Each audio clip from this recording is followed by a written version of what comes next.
Yo no sé cómo nombrarte, si nombrarte colega, amigo, cuñado, o sea, tenemos tantos nexos, Alirio, que realmente no encuentro por dónde comenzar a nombrarte.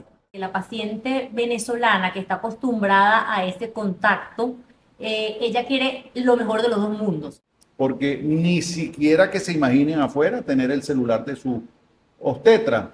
Y venía la paciente con el esposo, la suegra y una hermana con unos globos rojos, con unos globos azules, porque la revelación del sexo iba a ser ahí en mi consultorio, la tenía que hacer yo y estaba siendo retransmitida por videollamada a 6 personas diferentes en 3 lugares, en 3 sitios, en 3 países diferentes.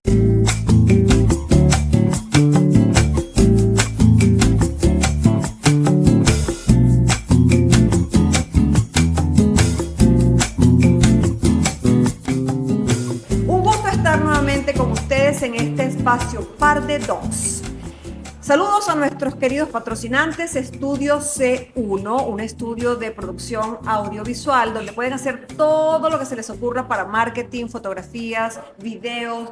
Y Malía, hable usted de Malía. ¿Quién más que usted para hablar de Malía? Malía es nuestra línea de higiene íntima y cuidado femenino. Excelente. Entonces, tenemos a nuestro invitado de hoy, el querido doctor Alirio Grisanti. Yo no sé cómo nombrarte, si nombrarte Alirio, doctor Grisanti, colega, amigo, cuñado. O sea, tenemos tantos nexos, Alirio, que realmente no encuentro por dónde comenzar a nombrarte. Como quieras, querida cuñada. Un placer para mí estar aquí en Par de Docs. Hoy vamos a hacer un trío de docs. Ay, ay, ¿no? ay. Qué más gusto que estar aquí acompañada por mi colega, cuñada, comadre y compañera de consultorio de hace unos cuantos años, Conchita Leone, y pues también con la conocida cachita Adriana Medina, a quien tuve el placer y el honor de que estuviera por el posgrado como residente y hoy la veo convertida en una colega exitosa, no solamente en el ámbito profesional, sino incluso más importante aún en el ámbito personal. Encantado de estar aquí en el Par de Docs. Qué bello, Alirio, gracias. De verdad nos encanta que estés aquí. Creo que vamos a sacarle punta a toda esta valiosa participación tuya aquí con nosotros. Saquémosle. Una de las cosas más importantes que tenemos en la consulta obstétrica y ginecológica es la parte de la tecnología. ¿Tú recuerdas, Alirio, la primera vez que te sentaste frente a una embarazada y te enfrentaste a una máquina de hacer ecos o un equipo, para decirlo bonito? Sí, recuerdo la primera máquina. Eso fue hace por unos decirlo. cuantos años, ¿no? Bueno, eso fue, para ser exacto, en mi posgrado en la maternidad Concepción Palacio, en Caracas, Venezuela. Y la primera vez que me senté ante un ecógrafo en la consulta de prenatal de la maternidad Concepción Palacio, a pesar de que teníamos pues un adjunto al lado que nos asesoraba, yo ni le conseguía los fémur. Yo dije, debe ser que este muchachito no tiene fémur. Hoy por hoy cualquiera de los obstetras le pudiese buscar el fémur prácticamente con los ojos cerrados, literal, gracias a la tecnología. Pero recuerdo esa vez y no se me olvida ya estando en la consulta prenatal. Después, bueno, obviamente la experiencia, los conocimientos, los años hacen que uno vaya estando con bastante más tranquilidad cuando uno se sienta frente al ecógrafo. Si tú pones esas dos imágenes de ese primer eco con el último que hiciste hoy en la consulta, porque veo que vienes de la consulta, Sí, ¿verdad? de ahí venimos, de con nuestra el equipo consulta. del que dispones actualmente en tu consulta ginecobstétrica, ¿qué es lo más resaltante o qué es lo primero que se te pasa por la mente cuando tú comparas las imágenes de ese momento en tu posgrado con el eco de esta mañana? La tecnología definitivamente ha cambiado y podemos hablar de un antes y un después. La claridad de las imágenes y las herramientas tecnológicas que tenemos hoy por hoy hacen que nosotros podamos realizar mejores y más diagnósticos. Eso va en beneficio, obviamente, de nuestros pacientes. Uno de los temores que siempre nos preguntan nuestros pacientes cuando acuden a la consulta, esos futuros padres, es ¿cómo viene mi bebé? y es nuestra labor, pues, examinar, porque definitivamente yo siempre lo he comparado, así como ustedes, los pediatras, se encargan de examinar a sus pacientes, lo desvisten, lo tocan, le hacen la palpación abdominal. Nosotros la forma que tenemos de examinar a ese paciente durante los 9 meses de la gestación es la ecografía. Y hoy por hoy, al menos en nuestro país, cuando pasamos la frontera las cosas cambian, pero yo les aseguro a cualquier persona que nos esté escuchando en este momento que si va a la consulta de su ginecobstetra y no le realiza un eco, les aseguro que no regrese. En otros países muchas veces es otro el médico el que le realiza la ecografía y en ocasiones hasta un técnico, sí, claro. y luego lo interpreta el médico, sea un ginecobstetra o incluso un imagenólogo o un radiólogo. En nuestro país es muy diferente y todas nuestras pacientes vengan embarazadas, si es el caso de la consulta obstétrica, o cuando no lo está en la consulta ginecológica, es mandatorio y es lo que espera la paciente, que le realicemos la ecografía y le digamos cómo está, si está embarazada, cómo está su bebé, y si no lo está, pues cómo están sus órganos femeninos. Y es retador lo que estás diciendo, porque, retador para el médico, porque la paciente venezolana que está acostumbrada a ese contacto, ella quiere lo mejor de los dos mundos. Ella quiere el contacto cercano, pero que no se sustituya, digamos, la palpación y el tacto por el eco, pero que no deje de tener el eco porque de alta resolución para ver a mi bebé. Entonces la tenemos que, ¿sabes? Abrazar y a la vez tenemos que hacer la ecografía. Un abrazo presencial Abrazo, y sí, virtual, y virtual. también. Hay que abrazarla también con la tecnología. ¿Modifica un poco? ¿Piensas que modifica la experiencia de la gestación el uso de la tecnología? Yo creo que si la modifica es a favor. Afortunadamente, tocando el tema que ustedes mencionaban, en nuestro país nuestras pacientes tienen ese abrazo, esa cercanía, y a su vez, Doble. afortunadamente, tiene la tecnología. Y así debe ser. Ese es el deber ser, y afortunadamente aquí contamos con una buena medicina desarrollada. Eso nuestras pacientes nos los recuerdan cuando han tenido que emigrar. Sin ir muy lejos, recibimos, y esta mañana recibí una videollamada para una consulta online, porque ni siquiera que se imaginen afuera tener el celular de su obstetra. Eso no existe. Aquí Es algo muy nuestro, ¿no? Sí, muchos de nosotros nos convertimos prácticamente en familia de nuestros pacientes. Vamos a los cumpleaños, a las primeras comuniones, a un bautizo como A la recientemente nos revelación ocurrió. de sexo, al baby shower, todo, estás involucrado en todo eso. Debemos tener esa parte humana porque nuestras pacientes lo esperan y afortunadamente lo tenemos.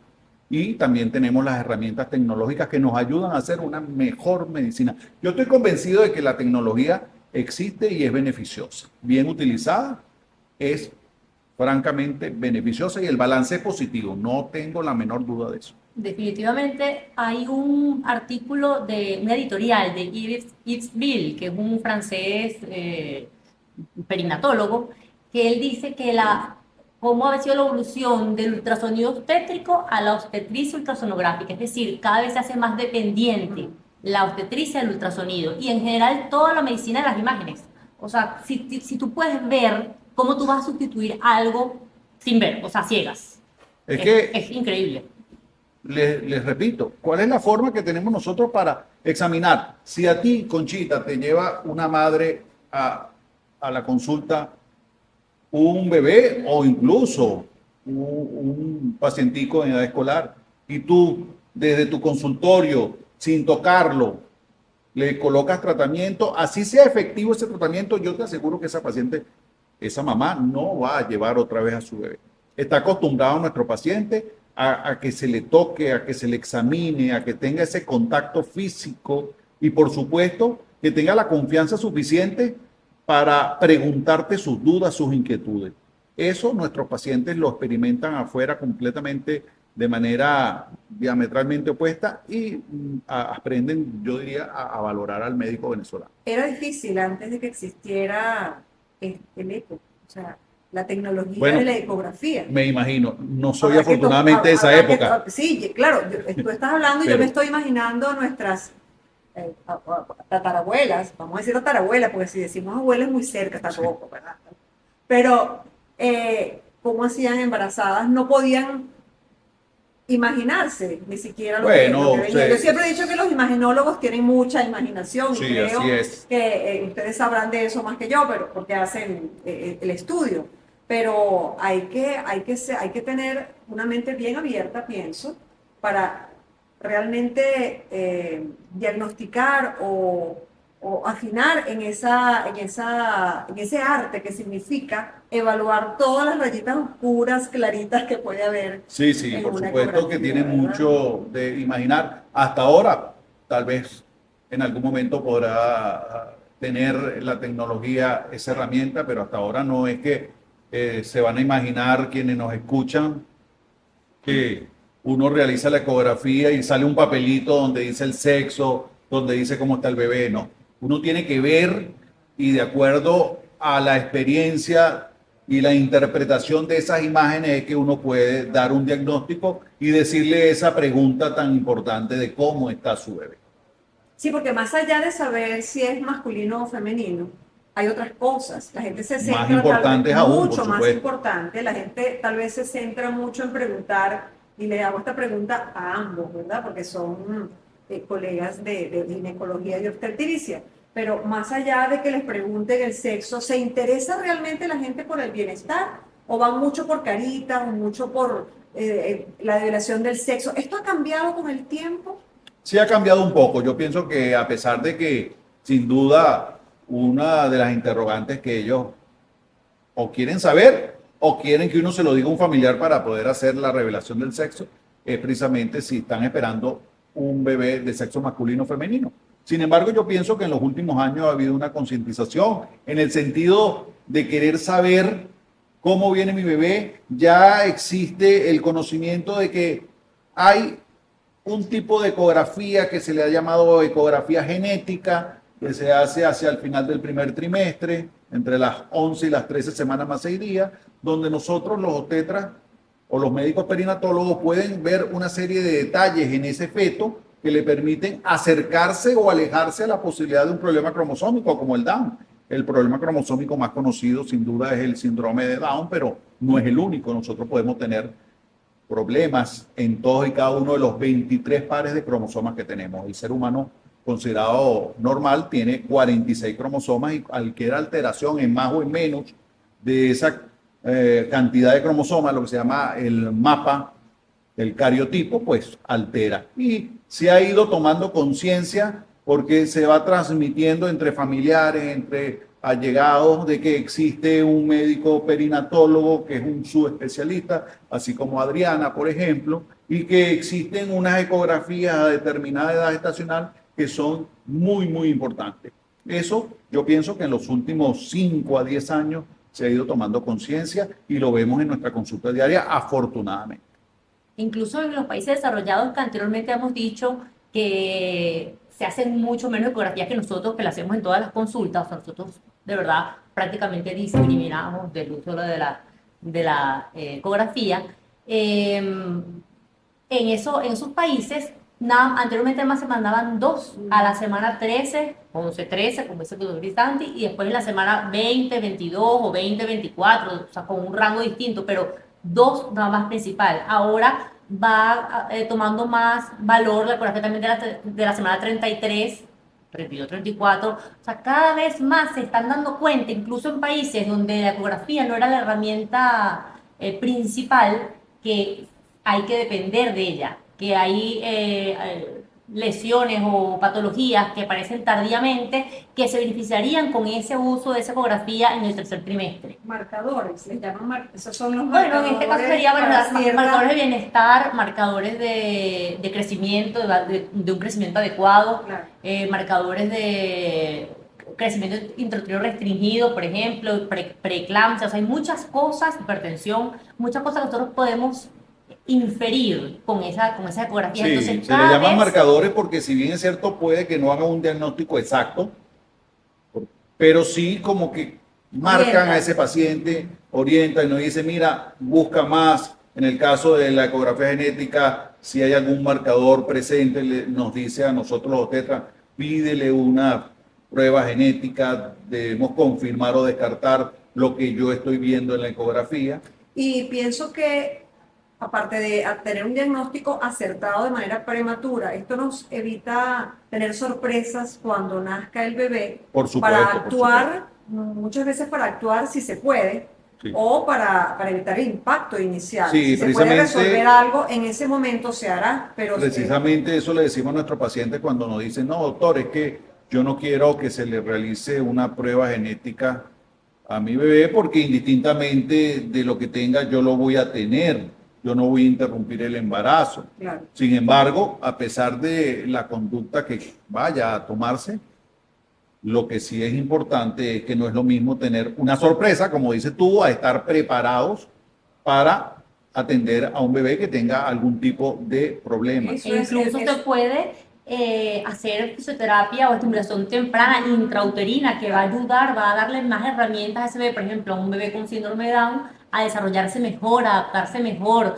a tener mejores sinapsis, mejor desarrollo Es un neuronal. tema interesantísimo del cual tenemos mucha tela que cortar. Por supuesto, Y- incluso eso toma importancia cuando estamos viviendo una era, yo pienso que Adriana está de acuerdo conmigo, que es la era de la cirugía fetal intrauterina. Hay defectos que antiguamente eran imposibles de corregir y que hoy por hoy, incluso en nuestro país, se están Es así. corrigiendo dentro Del del útero, dentro de ese templo donde viene el futuro bebé. Y se pueden corregir incluso definitivamente y evitar sobre todo Maravilloso. secuelas. Y hablando un poco también de la plasticidad cerebral que tienen los niños, yo pienso que aun cuando un cerebro de un feto no está completamente maduro, lo que tú dices es interesantísimo, eso de poder abordar desde el momento que aún están en ese claustro, en ese sitio privilegiado que es el útero de la madre, abordarlos desde allí y que se vaya ese cerebro desarrollando de la mejor manera y ofrecerle a ese bebé que está a punto de nacer algo óptimo, una estimulación óptima para desarrollar el mayor potencial que su condición le permita. ¿Te parece que la tecnología acerca al paciente al médico o puede distanciarlo o es discutible? Si se utiliza bien, definitivamente lo acerca y le permite una mejor relación y una mejor medicina. Yo al menos no tengo duda de eso. Las imágenes, yo puedo tomar imágenes de mis pacientes y, por poner un ejemplo, una lesión de cuello uterino, yo puedo tomar una imagen, la coloco en mi historia y ella puede incluso ver cómo ha sido la evolución, si está mejorando o no. Eso lo logramos gracias a la tecnología. El uso es muy diverso, cada vez va aumentando más y yo soy de lo que pienso que uno se debe adaptar, Claro. utilizarla en el buen Aprovecharla. sentido y Y aprovecharla. creo que el punto de corte, como dijiste, de la pandemia hizo que la telemedicina, que existía tímidamente a nivel mundial, se exponenciara en todas partes. Lo que les decía, esta mañana tuve la oportunidad, una paciente mía que está en los Estados Unidos, en Texas, recién embarazada, 8 semanas y media, y la primera cita y el primer eco se lo ofrecen para el 24 de mayo, tendría 12 semanas y media. Esa pobre criatura, pues obviamente preocupada. No, La criatura es la madre. La ¿no? madre. El bebé del útero. porque adentro no sabemos si tiene una o tiene dos criaturas, no Claro, sabemos nada. Nada. Ese es otro tema, ¿no? Los embarazos múltiples. Sí, ¿Cómo hacen con un embarazo múltiple? Bueno, ¿Qué tal? yo siempre he dicho que es mejor hacer 2 ecos en 2 pacientes que hacer un solo eco en una paciente con un embarazo múltiple. Las Definitivamente. cosas Es se difícil. complican un poco más, Es difícil, pero se hacen. pero claro. Y ahí la tecnología, la calidad de las imágenes, los Ahí no le puedes software, pedir permiso a un niño para ver al otro. No, Quítame no, la no. pierna, méteme la... no, usualmente están interactuando desde el vientre materno, se le mete el pie al otro en la cara, el otro le mete la mano en la barriga, pero Una así. pregunta, perdón, Juanchi. ¿Tú crees, después de que tienes la tecnología, además que el doctor Grisanti, para quienes no lo sepan, tiene un equipazo, un equipo de ultrasonido espectacular? Y vamos a hablar ahora de la fuerza volumétrica en un ratico, pero te quería preguntar, después de que tú tienes acceso a la tecnología, tanto por las computadoras, por el teléfono, por el ecógrafo, el sistema ese de información de historias médicas, ¿te crees que te es fácil volver a la vida hospitalaria? Wow. Bueno, yo Tú que hiciste tanto, de hecho fue mi profesor Sí. en el hospital. Yo tuve, sí, residente de posgrado, tampoco que le di en primaria, no, No, por no, Pero supuesto. tú tienes cana, Lirio, tú puedes Bueno, un decir. Yo también poquito, un tengo, poquito. pero tanta paz. Sí, Adriana fue nuestra residente en el tercer año en el servicio de ginecología. Pienso que vivimos en ese momento la época de oro de la ginecología, se operaba bastante en nuestro servicio. Me gustaba mucho mi hospital, llegué a ser la parte de lo que es el coordinador docente del servicio, daba clase en pregrado y posgrado, tenía también a los muchachos de pregrado, de cuarto y de sexto año. Me costó renunciar la dinámica de la vida en una especialidad como la nuestra, donde las embarazadas no tienen día ni hora y los compromisos que implica una docencia de pre y posgrado y el ser adjunto de un servicio de ginecología, pues tuve que tomar la decisión de renunciar. Hoy por hoy no es la misma medicina pública que nosotros vivimos. Sin embargo, siempre se añora y se recuerda. Aprendí mucho de mi vida hospitalaria, aprendí, disfruté mucho de mi docencia y le estoy eternamente agradecido. Regresar en estos momentos con los compromisos que uno va adquiriendo a lo largo de la experiencia y de los años en esta especialidad sería difícil, pero la recuerdo siempre y le agradezco esa cantidad de años que le dediqué a la vida hospitalaria y a la docencia universitaria. Fíjate que en diciembre yo tuve la oportunidad de asistir como voluntario a Canaima. Entonces me pareció, fue para mí como darme cuenta o internalizar, revelador, percibir lo que ha avanzado sin hacerlo consciente día a día. O sea, yo estoy acostumbrada, por ejemplo, a trabajar con secretaria. Entonces yo allá te levantas para tomar la muestra de la citología, te levantas para agarrar el sopo, te levantas para agarrar el flugol, te levantas para agarrar el acético, te levantas para fijar la muestra, te levantas para hacer, o sea, te levantas para todo, no tienes, sientes que estás como atado de manos porque te llega una embarazada y lo único que puedes hacer es maniobras de Leopold y oír la frecuencia cardíaca a través de un Doppler o a través, ¿sabes? Entonces, yo decía, Dios mío, cómo uno ha avanzado y o sea, y te atropella, o sea, o es tan rápido el avance que a veces no lo percibes, no lo haces consciente de todo lo que ha pasado y todo lo que tendrías que reaprender para volver a trabajar en unas condiciones más limitadas. Tienes toda la razón, es difícil regresar en esas condiciones. ¿Qué porcentaje le darías en importancia a tener un buen equipo versus la pericia del médico, la experiencia, cómo maniobra el equipo? Háblanos un poquito de eso. Esa pregunta es muy importante y siempre nosotros hemos dicho jocosamente que así como es importante el ecógrafo que tengamos, también es incluso más importante quien se siente detrás o delante del ecógrafo. Es como si tú tienes un Ferrari, pero tienes que saber manejar ese Ferrari. Y créanme, en mi experiencia desde que adquirí el ecógrafo el Voluson, Adriana también comparte esa misma marca. Está catalogado como la mejor imagen en ginecología y obstetricia a nivel mundial. Y a medida que lo he ido utilizando, lo he ido aprendiendo a usar cada vez más y logrando más beneficios. No es sencillo, a pesar de que uno le dan una inducción, una persona generalmente no es ni siquiera médico, se llama aplicacionista, suelen ser ingenieros que se conocen, eso sí, el equipo.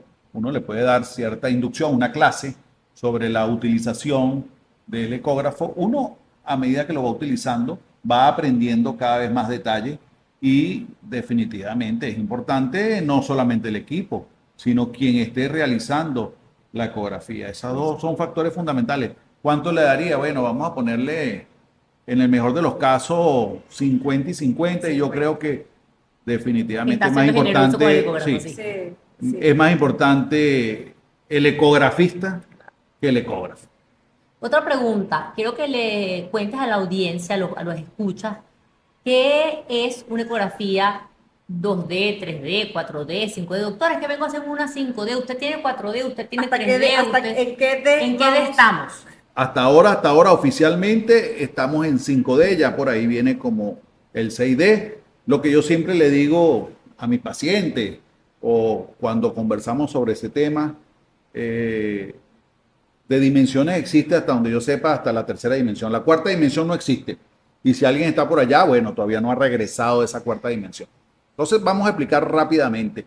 La ecografía, las imágenes en 2D son las que tradicionalmente nosotros podemos y estamos acostumbrados a ver tanto en ginecología como en obstetricia, donde vemos el bebé, generalmente unos colores de matices de grises, en una escala de diferentes grises que nos permiten evaluar e identificar muchas de las estructuras.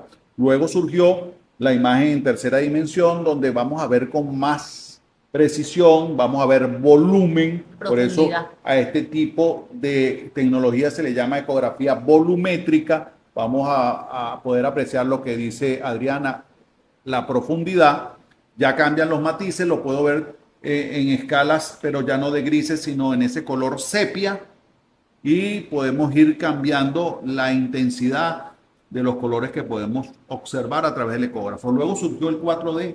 ¿Y qué es el 4D? El 4D, repito, no existe la cuarta dimensión, es simplemente la tercera, las imágenes en tercera dimensión, pero ahora no van a ser estáticas, no van a ser fotos, sino que van a ser videos. Podemos ver en movimiento cuando el feto se está bostezando o se está tocando la oreja o chupándose el dedo, y lo podemos ver en vivo, como es como muy largo decir imagen en tercera dimensión en tiempo real o en vivo, pues se le puso el nombre de 4D. ¿Qué es el 4D?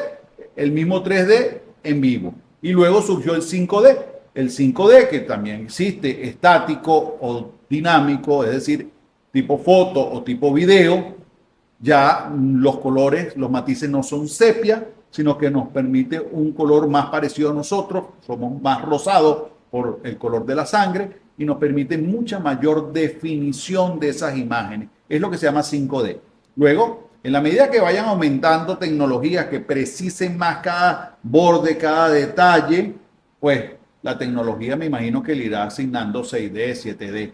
Pero hasta ahora nos quedamos con 2D. ¿Crees que va a llegar el día en el cual se pueda tomarle al feto algo parecido a una fotografía como la vemos nosotros actualmente? Con lo que hemos visto hasta ahora, yo pienso que sí. La inteligencia artificial. Eso es un tema aparte, pero muy interesante. Ya mi equipo, que es versión 2021, tiene inteligencia artificial. Y cada vez se está trabajando. Yo hablaba con la gente que distribuye ese tipo de equipos aquí en Venezuela y se está trabajando en los modelos nuevos, no solamente en la definición de la imagen, sino precisamente en lo que tú mencionas, la inteligencia artificial. Mi equipo ya tiene posibilidades donde yo le coloco la imagen del fémur, ese hueso, el más largo del feto, el hueso del muslo, y yo le pongo fémur y él mismo, el equipo, no yo, el equipo mide el fémur. Por supuesto que le da la oportunidad al médico, al ecografista, de corregir si no está de acuerdo, pero él, con tocar solamente un botón, me mide fémur, así como me mide la cabeza, e incluso vamos más allá. Yo hago un paneo en tercera dimensión del cráneo fetal en un plano específico y él hace el escaneo, me divide ese corte en 3 cortes a diferentes niveles que pasan por diferentes niveles del cráneo, y a su vez, además de que me da esos 3 cortes, me puede medir, apretando solamente un botón, 7 medidas a nivel del cerebro. Eso ya está demostrado. Dependiendo de la experticia del médico, hacer esas 7 medidas pueden tardar en promedio 9 minutos, tal vez un poquito menos si es experto, tal vez un poco más. Puede llegar hasta 15 minutos. Con esta tecnología de inteligencia artificial está catalogado que nosotros podemos hacer esas mediciones en 30 segundos a 1 minuto. Así que imagínense. Y cada vez se está trabajando más en inteligencia artificial y en los ecógrafos, al punto tal de que ya existen software para los equipos nuevos, donde hacemos ese mismo paneo en tercera dimensión del corazón y nos permite decir, mira, ese corazón está bien ubicado, está del lado que debe estar, tiene sus 2 aurículas y sus 2 ventrículos. Repasemos biología por allá de tercer año, el corazón tiene 4 cavidades, nos dice que tiene las 4 cavidades e incluso va más allá. Eso ya existe, eso no es futuro, ya existe y nos dice, mira, tienes una cardiopatía, tienes un problema en el corazón y es tal. Es, por ejemplo, uno de los relativamente más frecuentes, una tetralogía de Fallot. Eso ya existe. No es ciencia ficción.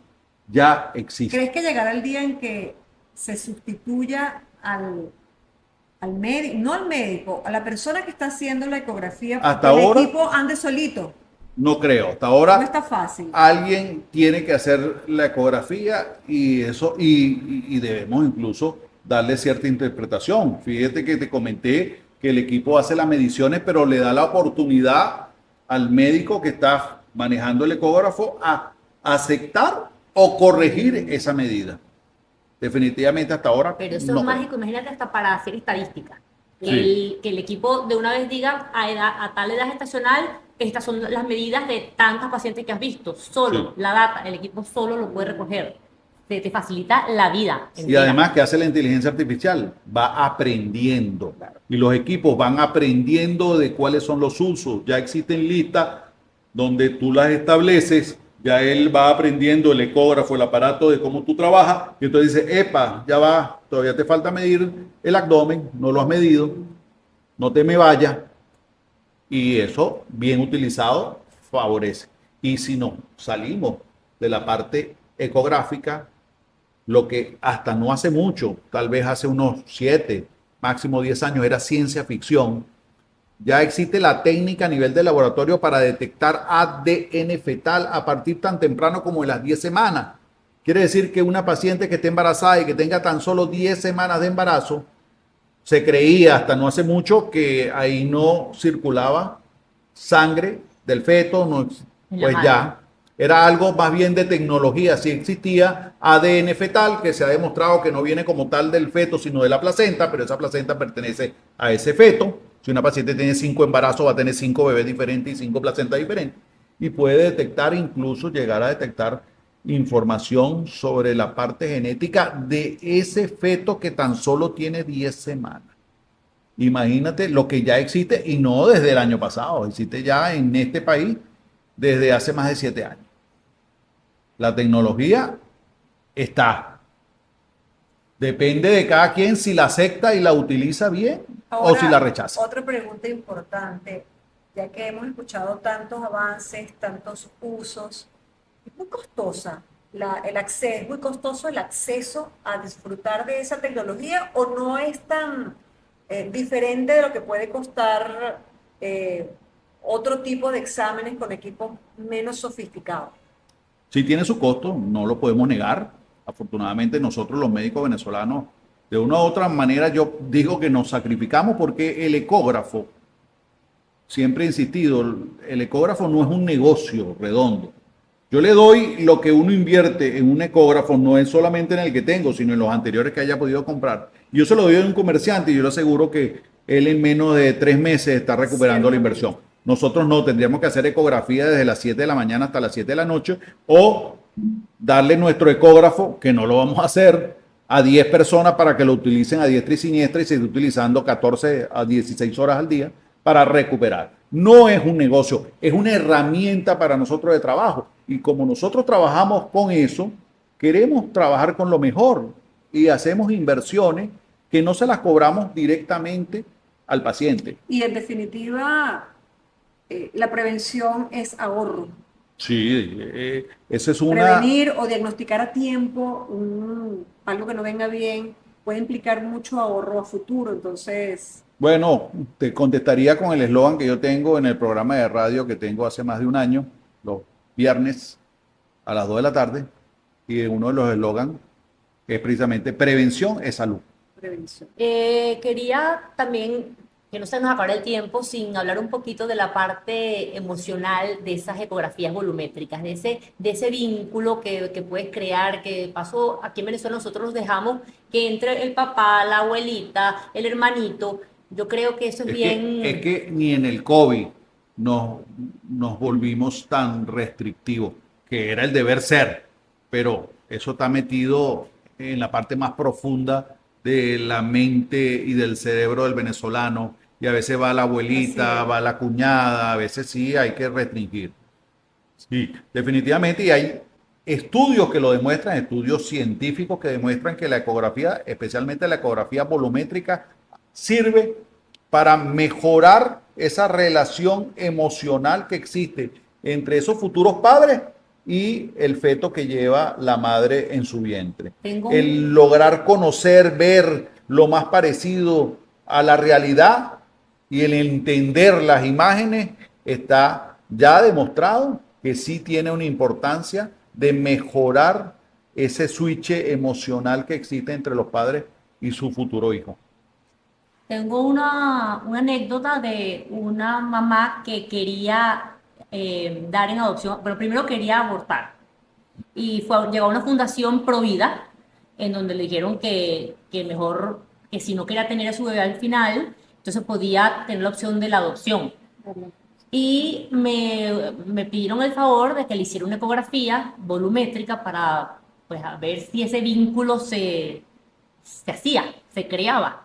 Y de hecho la mamá se quedó con su muchachito, las dos que he visto, porque después que tú ves eso, a veces es difícil tomar la decisión de entregarlo a una adopción, independientemente de las razones que tenga, no es juicio. Y te Disculpa, cuento, Lirio, disculpa. ¿La ecografía volumétrica exactamente a qué se refiere?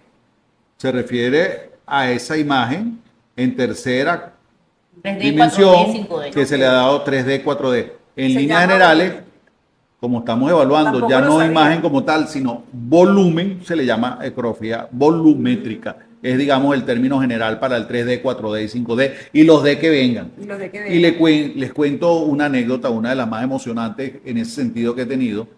Hace aproximadamente unos 5 años me llegó una paciente mía que en su primer matrimonio tenía una hija y ahora tenía una nueva pareja.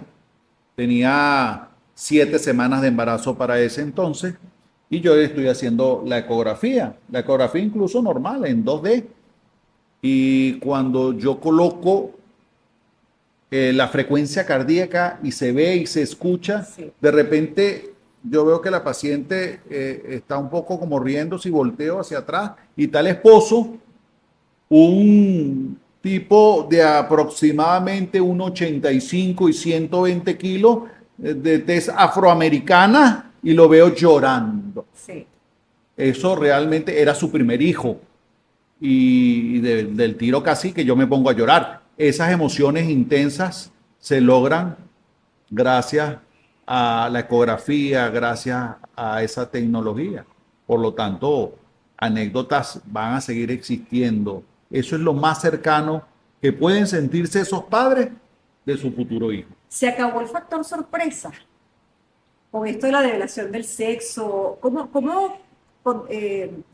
confrontas o contrarrestas lo que antes sucedía, que no teníamos acceso a lo mejor a saber de qué sexo era? Por ejemplo, actualmente se puede saber en el mismo o tempranamente de qué sexo es, pero te dicen no me lo digas. Sí. Me lo pones en un sobrecito porque yo quiero revelar el sexo en un acto familiar. En nuestra época de chamo existían en las clínicas. Pero muy niños, muy niños. Sí, no, casi que ni me acuerdo. Sí. Existían en las clínicas 2 bombillos, un bombillo rojo, un bombillo azul, como quiera que se enteraban del sexo en el momento del nacimiento. Se prendía el bombillo rojo si era hembra, el bombillo azul si era varón.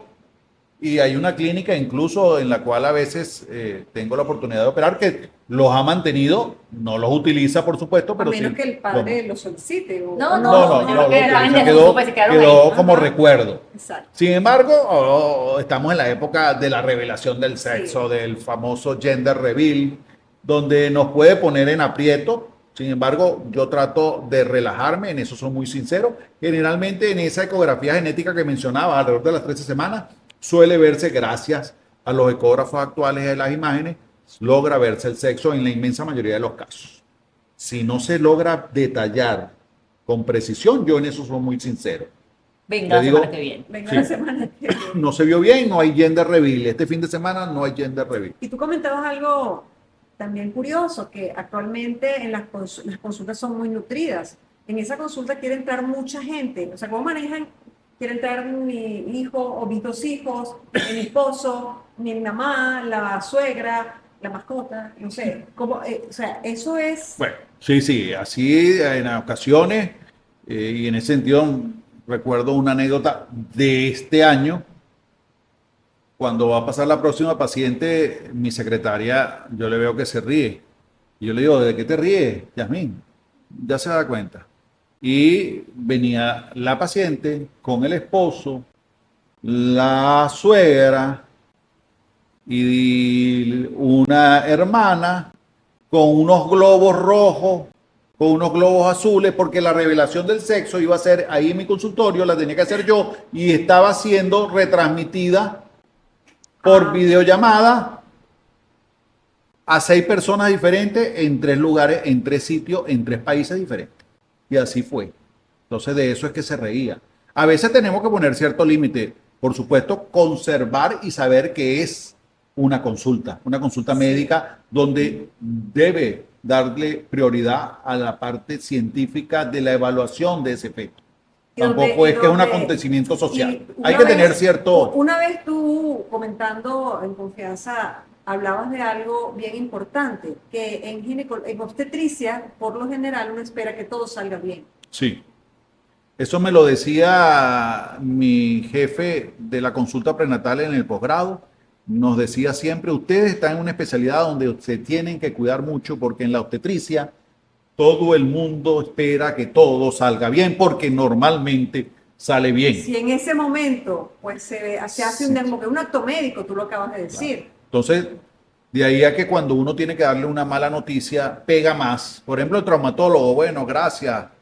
Mi esposo, bueno, se salvó, quedó medio chueco, pero es que el golpe fue muy fuerte. Pero aquí no, aquí todo el mundo espera que salga todo bien, que el bebé nazca a término, que pese, mientras más pese, en esa mejor. consulta, si observas como médico al fin algo que no esté dentro del rango normal, es difícil. Claro, y bueno, imagínate en esa consulta que yo estaba, casi que transmitiendo en vivo, y el sexo, y si yo por casualidad, afortunadamente no fue así, realizaba el diagnóstico de una malformación, o sea, vamos a tener como así, como que apaguen las cámaras y vamos a comerciales, que tengo que conversar con ustedes. Menos mal que todo salió bien, la paciente te debe estar viendo en este momento, esperemos que todo siga chéverísimo. Sin embargo, sí se puede. Sí, hay que a veces ponerle cierto coto porque es una consulta médica. Así, además con repercusión médico-legal. Claro, por supuesto. Bien importante ese tema, mi cachis.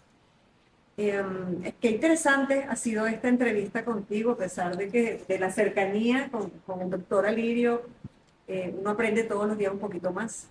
Pero yo pienso que debemos conocer un poquito más al doctor también. Vamos a hacer unas preguntas las que para quieran. saber un poco de ti. No me asuste, no me asuste. No te voy a hacer ninguna pregunta comprometedora. Aparte de medicina, Alirio, ¿qué haces? ¿Qué te gusta? ¿Qué te apasiona? Yo sé 2. Yo las sé todas, pero tengo que preguntarlo porque al fin y al cabo estamos en un podcast. ¿Okay? 3. Aparte del podcast, les recordamos, si les gusta lo que están viendo, suscríbanse, denos cariño con un like. Compartan. Esto es Par de Docs. Y Alirio, tu respuesta. Sí, yo siempre le comentaba a mi esposa, tu hermana, sí, que uno debe, en la medida de lo posible, tener hobby, tener pasatiempo, porque cuando uno llegue a cierta edad, todavía no falta, afortunadamente. ¿Cuál será la cierta edad? Eso puede ser un tema importante para un podcast. ¿A partir de qué edad se habla de cierta edad? Bueno, eso depende. Pero vamos a seguir. Eso depende de la persona. Sí, lo cierto es que cuando lleguemos a esa edad, que no le vamos a poner nombre, pues esos son los típicos abuelitos que están llamando a sus hijos porque les duele la pestaña, la ceja, porque una uña la tiene torcida. Sin embargo, si por el contrario nosotros tenemos pasatiempos, hobby, pues ténganlo por seguro que vamos a estar ocupados y no vamos a tener tiempo ni necesidad de llamar la atención y estar llamando a nuestros familiares más cercanos, a nuestros hijos, a nuestros nietos. Y en ese sentido, pues, dándole, pues... Eso aplica a todo el mundo, no nada más a los médicos. Todo el Sí, mundo sí, que no, tenga por supuesto. pasatiempos y que se cultive personalmente. Una de mis pasiones, que la comparte Cachita, es el béisbol y los Leones del Caracas, afortunadamente, ¿no? Hasta aquí llegó este podcast. Magallanes para todo el mundo. No, que va. Me defino como caraquista y antimagallanero, aunque, bueno, un Caracas Magallanes no tiene ningún rival, tipo de comparación. Sí. Pero al ¿Qué igual sería que, el Caracas sin el Magallanes? bueno, Falta o viceversa. más. Viceversa. No sabía Cachita, que era igual de que yo, Caracas. Ay, ajá. es de los Leones del Caracas, al igual que su querido padre, el recordado Cacho Medina. El doctor Cacho Pues, Medina. no vamos a seguir hablando de los Leones porque estás ahorita en desventaja, somos 2 contra 1. Además del Ahora somos béisbol, par de dos contra una. Sí, sí. además del béisbol y de los Leones del Caracas, también... Aunque yo soy Leone. Bueno. ¿Ah, viste? Bueno, Eso dice mi papá con respecto a tu hermana, a mi esposa, que una Leone no puede ser del Magallanes. Yo estoy tratando de convencerla. Afortunadamente mis 2 hijos sí son de los Leones. No Eso es tenían discutible, otra, eso no es discutible. tenían otra escapatoria. O podían ser del Magallanes. el mío me lo compraron a punta de perro en el No, pero es que yo le estadio dije VIP. que no había ningún problema, Aparte, que podían, a punta de tranquilamente podían ser de Magallanes, pero se tenían que ir de la casa, entonces no quisieron. El mío nació caraquista, pero lo cambiaron en el camino. Lo echaron a perder, diría yo. También Bien, el, Fiam, bien. También el tenis, y eso también lo comparto con Cachita. Hace más de 20 años estoy practicando tenis, clases de tenis y juego también durante la semana.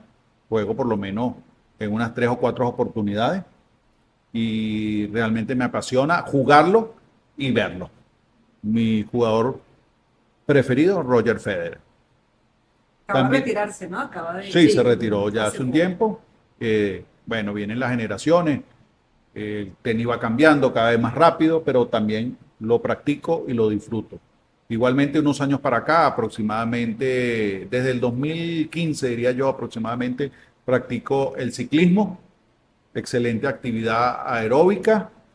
Y de hecho salgo de un tiempo para acá todas las mañanas a correr un poco en mi bicicleta, unos 15, 20 kilómetros. Y también de unos años para acá he ido aprendiendo el arte del café. He hecho curso de barismo. Tengo mi máquina de espresso, tengo mi molino. Ya tengo 2 máquinas, mi esposa me está mirando feo, tengo 2 molinos y cada vez me preocupo más por ir aprendiendo y haciendo mejor café. Qué bueno. Yo creo que tus hijos no tendrían que preocuparse tanto por esas llamadas fastidiosas, No, porque creo tienen que, muchas ocupaciones, creo que tienen voy a muchas, tener suficiente muchas actividades ocupación. diferentes a Sí. la medicina. Ahora, ¿qué hace? Tú eres médico. En tu familia hay muchos abogados, Alirio. Casi todos. ¿Cómo se gesta un médico en una familia de abogados? Mira, cuando me pregunta por qué yo no fui abogado y fui médico, realmente no le sé qué contestar. No recuerdo exactamente el sitio, el momento donde decidí ser médico. Incluso mi papá, que en ese entonces era columnista del diario El Carabobeño, uno de los artículos lo dedicó a mi hijo Alirio, que quiere ser abogado. No sé, me imagino yo que en la infancia en algún momento llegué a pensar en En ser algún- abogado. en algún Sin metaverso. embargo, decidí ser médico.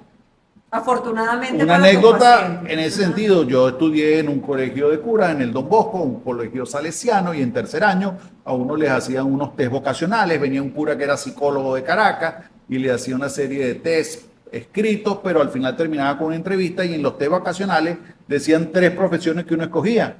La primera que yo puse es que quería ser segunda base de los Leones del Caracas. Oh, Esa fue mi primera opción, la segunda fue médico y la tercera fue docente. El cura en cuestión, cuando hace la entrevista, me dice que no puedo colocar como primera opción lo del béisbol y dije, pero ¿qué? Si eso es lo que yo quiero ser. claro. Y sin embargo, la segunda opción era ser médico y hoy por hoy pues soy médico. Excelente, Alirio. Me ha encantado esta entrevista. Un gustazo haberte Un tenido aquí con gustazo. nosotros, de Para verdad. mí el gusto ha sido mayor, estar con este par de dogs. Así es. Despídase, doctora.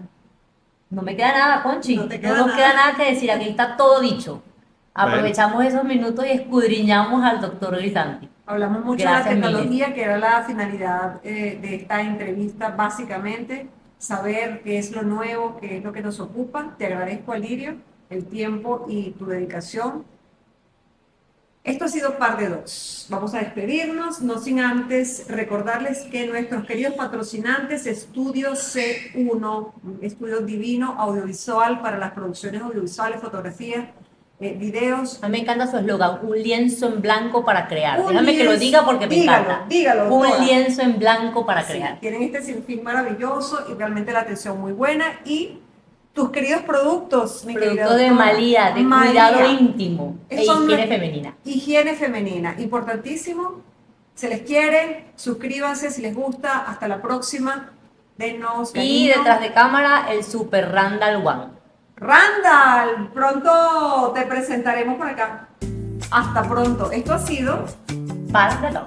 Par de Dos.